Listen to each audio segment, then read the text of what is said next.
No hugs. You know what, you guys, y'all have to do better on the hugs. All right. It is my joy today and my honor and privilege to welcome Jeff Pulver to our stage. Most of you know Jeff already. He needs no introduction. He is the founder and curator of this wonderful event. The stage is yours, my friend. Thank you. Thank you. Wow. Good morning. First of all, I want to thank all of you for being here today. I stand here in awe because you may not know why, but several years ago when I came up with the idea to have a conference like this, I was looking at a world that was changing, that was being disrupted, and that world continues to continue to change and continue to be disrupted. But what's amazing about today's event is, while it is the 140 conference, I'm here sort of living through a dream. Because one of the ideas that I had was to provide a platform for other people to take what I was working on and to make it their own. So the 140 conferences started out in 2009. The first one was sort of amazing, and it changed every day leading up to it. But it looked at the effects of Twitter as a platform and the way that Twitter as a platform was changing the world of media and advertising and celebrity and politics. What I didn't realize was that there was a revolution going on that was much deeper and much broader than that. But that came to light as the weeks and days got closer to the first conference.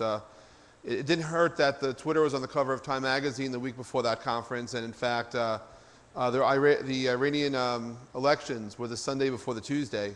And maybe the most telling of it all was back then, if you were on Twitter, a lot of people turned their icons green. Wycliffe came to the conference dressed in green.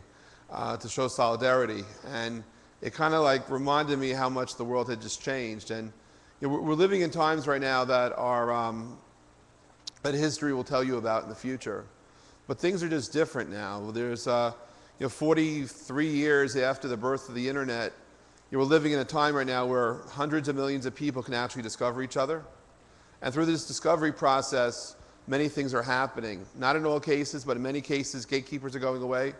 And people are discovering their voices. And by discovering their voices, they realize their voice matters. I mean, so often you wake up, I mean, I could tell you stories about growing up in Long Island and being lonely, and being a 9-year-old kid who just basically was all by myself. And I finally found solace in amateur radio, and I found a way to find my voice. And many years ago, I would spend 40 to 60 hours a week, not online, but on the radio, connecting with people. But what was amazing was, for me, ham radio was my first social network. I learned a lot about connecting and sharing and engaging and really connecting with lots and lots of different people that way. And all these years later, you don't have to be alone anymore if you don't want to be. You just can just be. But by having a platform where publicly you say something and someone else says something and a third or fourth person says something, every once in a while these become trending topics on places like Twitter. And all of a sudden, somebody who just had one idea, who just had one follower, got retweeted by somebody who had 1 million followers, and all of a sudden voices are being heard. And this evolution and revolution that results in that is we've never had before. And if you look in history for all the different social isms, whether it's socialism, communism, fascism, whatever ism, this is a true Twitterism, or maybe it's not, maybe it's a Facebookism, but really it's an ism of the internet. But what's most important about all of this is that your voice does matter. And we're living in times where, because your voice matters, you can affect change. And this is a revolution that's very deep and very wide, and many different ecosystems are being disrupted and disintermediated. And the world is different because of this, and you're starting to see some of the effects. And every industry is susceptible to this, whether you're in real estate, whether you're in the world of celebrity, whether in media, whether in PR, whether in education. Everyone is realizing what happens when all of a sudden someone else has a voice and someone else can get through that ecosystem. Great things and great changes in front of us. But maybe the biggest change of all is the fact that now a back channel exists. And if you think about it, you may used to have a friend who worked at a company or another company. But now if a company goes online, one of the fundamental changes to that person and to the company is that the company is becoming more human. That companies can no longer hide behind their logos and their press releases. The moment any brand hires somebody to represent them on Twitter, all of a sudden that company is now human, whether they like to be it or not. And yet they have issues. Can these brands cry? Can they engage? Can they be snarky? What is their voice? But by having a back channel to these places, you now have a friend on the inside. And any company that was big enough to have a chief marketing officer by 2011 better have a chief listening officer. Because it's not so much about what you say, but what you hear. And your ability to listen to what's being said around you is just changing the game entirely. And it's not just about big business, but it's also big politics, it's big everything. And in 2010, during the Haitian earthquake, I'm still blown away by a concept of listening. As a ham radio operator, as a kid, one of the things I always tried to do was to relay messages in times of trouble from one location to another. I'd run phone patches, relay messages, and really try to be useful. And in January 2010, I felt pretty useless sitting at my kitchen table reading tweets. And one of my friends I made at the 140 conference is Ann Curry. She was on the ground in Haiti, and the U.S. Air Force had just took control of the Port-au-Prince airport.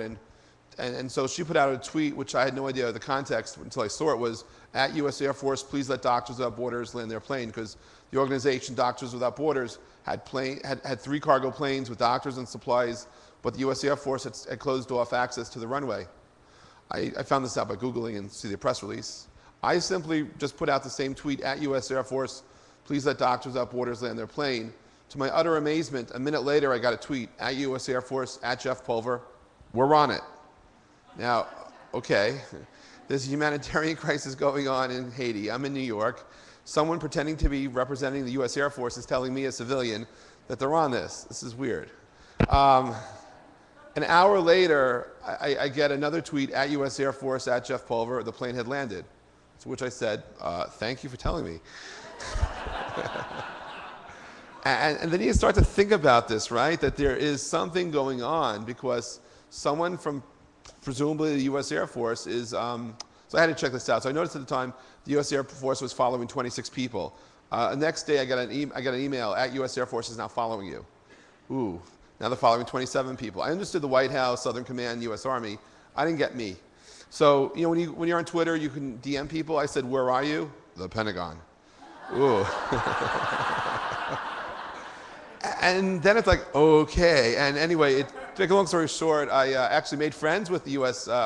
Air Force Twitter team. Hello, guys. I know you're listening. And at the 140 last year in New York City, I actually had the U.S. Air Force came, and it was amazing. It was just a very surreal moment.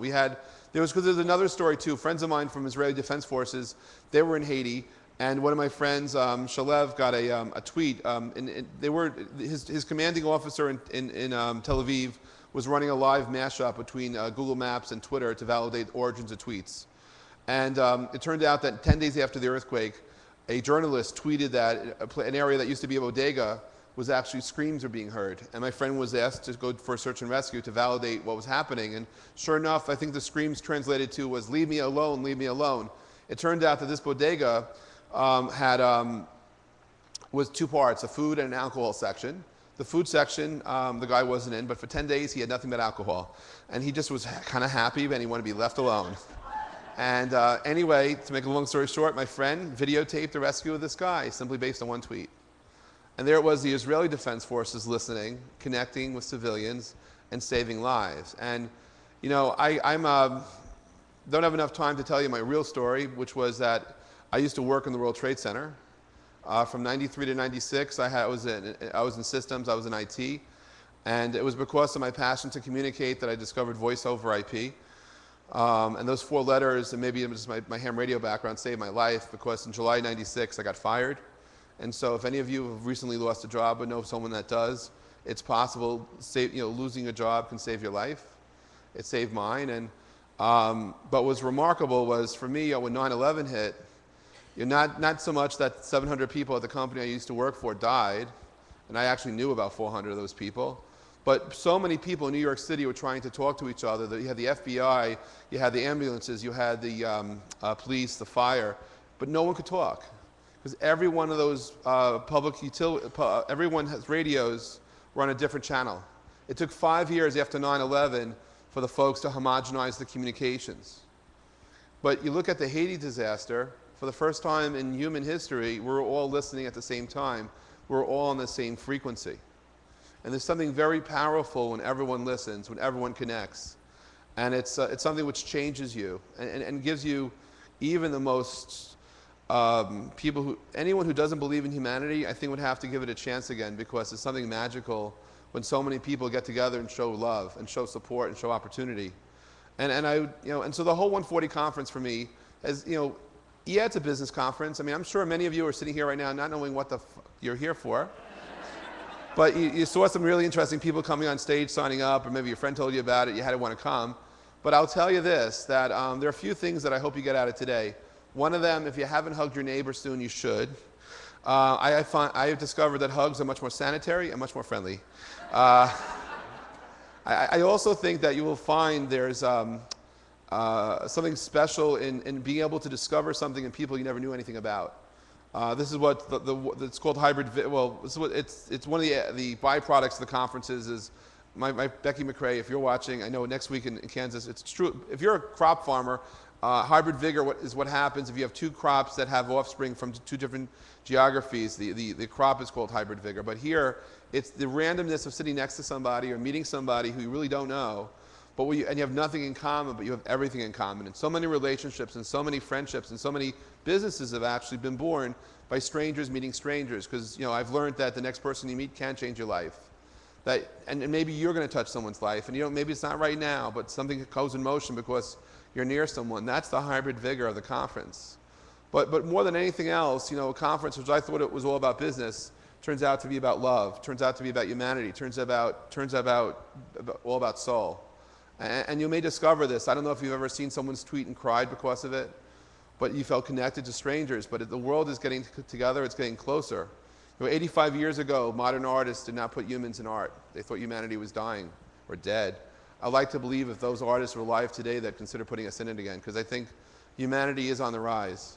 And these conferences really have given me a chance to watch amazing people happen. And I'm in awe up here because I had this dream that people would take the idea of the 140 conference and make it their own and run with it. And that's exactly what these folks here did here. And the entire team is just amazing.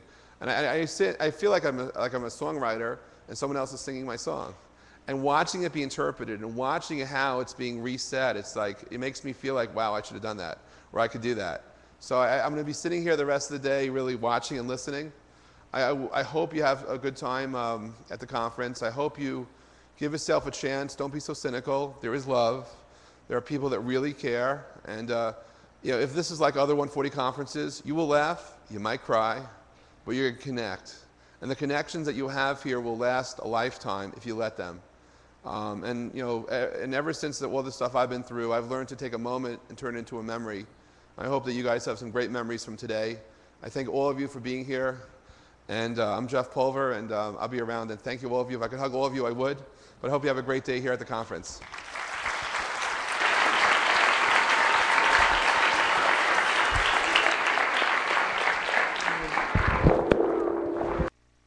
Connection, all right. It was.